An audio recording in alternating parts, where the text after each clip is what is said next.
జిల్లా మునోత్ పరిశ్రమలో భారీ అగ్ని ప్రమాదం జరిగింది. రేణిగుంట విమానాశ్రయ సమీపంలోని పవర్ బ్యాంకులు తయారు చేసే తెల్లవారుజామున మంటలు చెలరేగాయి. క్షణాల్లో విస్తృతంగా మంటలు వ్యాపించాయి. మంటల తీవ్రత కారణంగా మొత్తం పరిశ్రమ అగ్నికి ఆహుతైంది.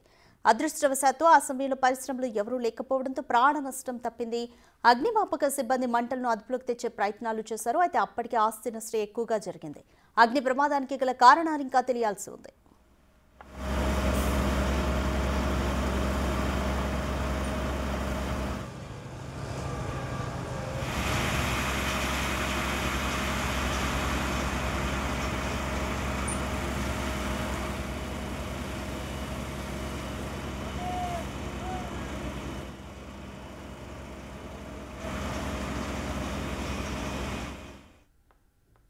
రెడ్ మోర్ డీటెయిల్స్ మా ప్రతినిధి దామోదర్ అందిస్తారు. రెడ్ దామోదర్, మునోత్ ఇండస్ట్రీలో అగ్ని ప్రమాదానికి గల కారణం ఇప్పటివరకు ప్రాథమికంగా ఏమైనా ఇన్ఫర్మేషన్ తెలిసిందా?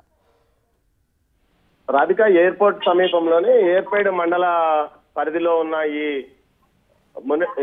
ఏదైతే లిథినియం ఫ్యాక్టరీలు అదేవిధంగా పవర్ బ్యాంకులు తయారు చేసే ఇండస్ట్రీలో తెల్లవారుజామున 3:30-4 గంటల మధ్య సమయంలో ఒకసారిగా అగ్ని ప్రమాదం చోటు చేసుకుంది. అదే షార్ట్ సర్క్యూట్ వల్ల ప్రమాదం చోటు చేసుకుందా, మరో కారణమా అన్నది అగ్నిమాపక శాఖ అధికారులతో పాటు పోలీసులు పరిశీలిస్తున్నారు. ముఖ్యంగా మనుషులు ఎవరు, కార్మికులు ఎవరు ఆ సమయంలో విధుల్లో లేకపోవడం వల్ల పెను ప్రమాదం అని తప్పిందని చెప్పవచ్చు. ముఖ్యంగా లిథినియం బ్యాటరీలు తయారు చేసే ఫ్యాక్టరీ కావడంతో పాటు పవర్ బ్యాంకులు ఏదైతే ఇక్కడ తయారు చేసి వివిధ కంపెనీలకు వీరు సరఫరా చేస్తారో ఆ కంపెనీలు తమ బ్రాండ్ నేమ్ మీద వాటిని అమ్ముకుంటాయి.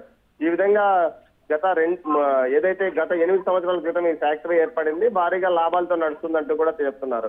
అయితే ఒక్కసారిగా ఈ ప్రమాదం జరగడం వెనుక ఏదైనా కుట్ర కోణం ఉందా, లేకపోతే మరో కోణంలో ఏదైనా షార్ట్ సర్క్యూట్ వల్ల ప్రమాదం జరిగిందా అన్న కోణంలో దర్యాప్తు చేస్తున్నామంటున్నారు. అయితే షార్ట్ సర్క్యూట్ వల్ల జరిగే అవకాశం ఉండొచ్చు అని కంపెనీ సంబంధించిన వారు చెప్తున్నారు. సుమారు ఏదైతే 2 గంటల పాటు 6 ఫైర్ ఇంజన్లు అక్కడికి చేరుకొని జిల్లా ఫైర్ ఆఫీసర్ రమణయ్య నేతృత్వంలో ఈ మంటలను ఆర్పడానికి ప్రయత్నించారు. మొదట్లో లోపలికి వెళ్ళడానికి చాలా ఇబ్బంది పడ్డ పరిస్థితి. లిథినియం అతి వేగంగా మండుతుంది కాబట్టి దగ్గరికి వెళ్తే పేలిపోయే అవకాశం ఉంది కాబట్టి దూరం నుంచే మంటలను ఆర్పడానికి ప్రయత్నించారు.